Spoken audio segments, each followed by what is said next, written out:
Amazon के घने जंगलों में जहाँ पेड़ पौधे ही पेड़ पौधे हैं और बस कुदरत की आवाज़ें गूंजती हैं, वहाँ रहते हैं माश्को पीरो।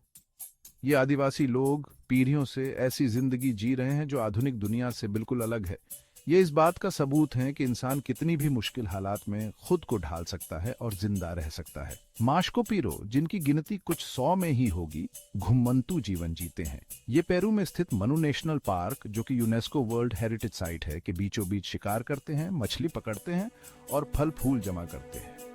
इनका घर, जो तरह तरह की जिंदगी से भरा है, उन पक्के जंगलों से बिल्कुल अलग है जिनके हम आदी हैं। सालों से माश्को पीरो ज्यादातर दुनिया की नजरों से दूर ही रहे हैं। इनके होने का पता बस हवा में उड़ती अफवाहों और कभी कभार दिख जाने से चलता था। हालांकि पिछले कुछ सालों में इन्हें देखे जाने और इनसे मुलाकात की घटनाएं बढ़ रही हैं, जिससे एक ऐसे समुदाय का पता चलता है जो एक ऐसी दुनिया में जी रहा है जो तेजी से उनकी दुनिया में घुसपैठ कर रही है। ऐसे जमाने में जहां टेक्नोलॉजी का राज है, माश्को पीरो की तस्वीरें लेना आसान काम नहीं है। अलग थलग रहने की उनकी आदत और उनका घुमंतू जीवन उनके होने का सबूत इकट्ठा करना एक दुर्लभ और अनमोल मौका बना देता है। फिर भी इन मुश्किलों के बावजूद इस एकांत पसंद जनजाति की झलकियां मिली हैं, जिससे बाहरी दुनिया को उनकी दुनिया में झांकने का मौका मिला है। तस्वीरें और वीडियोस जो अक्सर अचानक हुई मुलाकातों या इस इलाके की बायो विविधता का अध्ययन करने वाले शोधकर्ताओं द्वारा कैद की जाती है, माश्को पीरो को उनके अपने परिवेश में दिखाती है। पुरुष पारंपरिक लाल रंग से अपने चेहरे रंगे नदी में लकड़ी की नाव चलाते हैं। उनकी हरकतें आसपास के जंगली जीवों की तरह ही सुंदर दिखती हैं। महिलाएं अक्सर प्राकृतिक रेशों से बनी टोकरियां लिए हुए जमीन से अपने गहरे जुड़ाव को दर्शाती हैं। ये तस्वीरें हालांकि सीमित हैं, माश्को पीरो के अदम्य साहस का एक मजबूत प्रमाण पेश करती हैं। ये इस बात की कड़वी याद दिलाती हैं कि 21वीं सदी में भी मानवता की कुछ बस्तियां आधुनिक जीवन की चकाचौंध से कोसों दूर मौजूद है, जिनकी जीवन शैली पीढ़ी दर पीढ़ी चली आ रही है। अमेज़न का जंगल, जो कभी अभेद्य किला हुआ करता था, अब अभूतपूर्व खतरों का सामना कर रहा है। लकड़ी और खेती के लिए जमीन की बढ़ती मांग के कारण होने वाली जंगल कटाई इस अनमोल पारिस्थितिकी तंत्र को खतरनाक दर से नष्ट कर रही है। माश्को पीरो के लिए यह विनाश उनके अस्तित्व पर सीधा हमला है। अपनी पुश्तैनी जमीनों का नुकसान न केवल उनके पारंपरिक शिकार और भोजन इकट्ठा करने के स्थानों को बाधित करता है, बल्कि उन्हें बाहरी दुनिया के साथ नजदीकी संपर्क में भी लाता है। संपर्क जो भले ही हानि रहित लगे, के विनाशकारी परिणाम हो सकते हैं। बीमारियां जिनके प्रति माश्को पीरो में बहुत कम या बिल्कुल भी प्रतिरोधक क्षमता नहीं है, जंगल की आग की तरह फैल सकती हैं और पूरे समुदायों को खत्म कर सकती है। इसके अलावा उनके क्षेत्र में बाहरी लोगों के आने से शोषण और संघर्ष की संभावना भी आज जाती है। इतिहास ने हमें बार बार सिखाया है कि अलग थलग रहने वाली जनजातियों और बाहरी दुनिया के बीच पहला संपर्क शायद ही कभी शांतिपूर्ण होता है, जिसके परिणाम स्वरूप अक्सर आदिवासी लोगों का विस्थापन और पीड़ा होती है।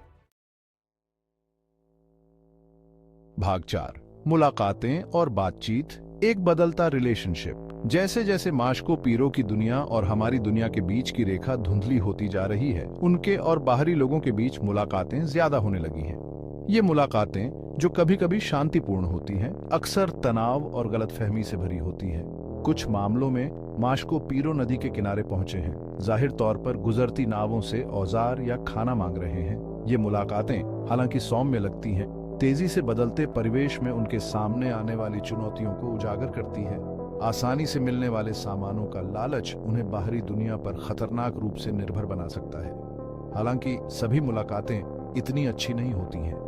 ऐसी खबरें आई हैं कि माश्को पीरो बाहरी लोगों के प्रति आक्रामक तरीके से प्रतिक्रिया करते हैं, अक्सर डर या अपने क्षेत्र की रक्षा करने की इच्छा से प्रेरित होकर। ये घटनाएं हालांकि दुखद हैं, इस संवेदनशील आबादी के साथ बातचीत करते समय समझ और सम्मान की तत्काल आवश्यकता को रेखांकित करती हैं।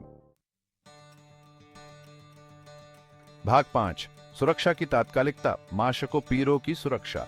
माश्को पीरो की स्थिति इस बात की कड़वी याद दिलाती है कि हमारे द्वारा किए गए चुनावों के दूरगामी परिणाम होते हैं। उनका अस्तित्व अमेज़न के जंगल की रक्षा करने और अलगाव में रहने के उनके अधिकार का सम्मान करने की हमारी सामूहिक इच्छा पर निर्भर करता है। सरकारों, गैर सरकारी संगठनों और व्यक्तियों को जंगल कटाई के मूल कारणों को दूर करने और माशको पीरो के क्षेत्र के चारों ओर एक सुरक्षात्मक दायरा बनाने के लिए मिलकर काम करना चाहिए। इसमें आदिवासी लोगों के लिए भूमि अधिकारों को मजबूत करना, टिकाऊ आर्थिक गतिविधियों को बढ़ावा देना और सांस्कृतिक विविधता के संरक्षण के महत्व के बारे में जागरूकता बढ़ाना शामिल है। इसके अलावा यह महत्वपूर्ण है कि हम आत्मनिर्णय के माशको पीरो के अधिकार को प्राथमिकता दें।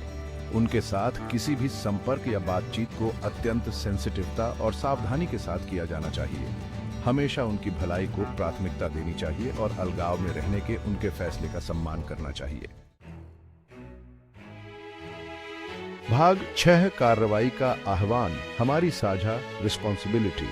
माशको पीरो की कहानी कार्रवाई का आह्वान है। ये एक अनुस्मारक है कि हम सब एक दूसरे से जुड़े हुए हैं और हमारे चुनावों में दूसरों के जीवन को प्रभावित करने की शक्ति है, यहाँ तक कि जो दुनिया से दूर रहते हैं।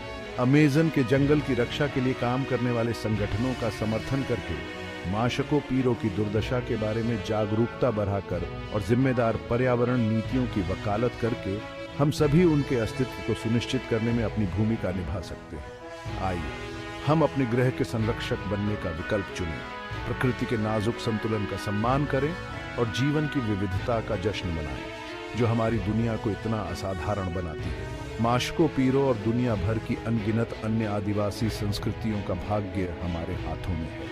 हमें उनकी कहानी को आधुनिक दुनिया की अराजकता में खोने न दें। उनके धैर्य को हमें एक ऐसे भविष्य का निर्माण करने के लिए प्रेरित करने दें जहां मानवता और प्रकृति सद्भाव में कोएग्जिस्ट में रह सके। कार्रवाई का समय अब है।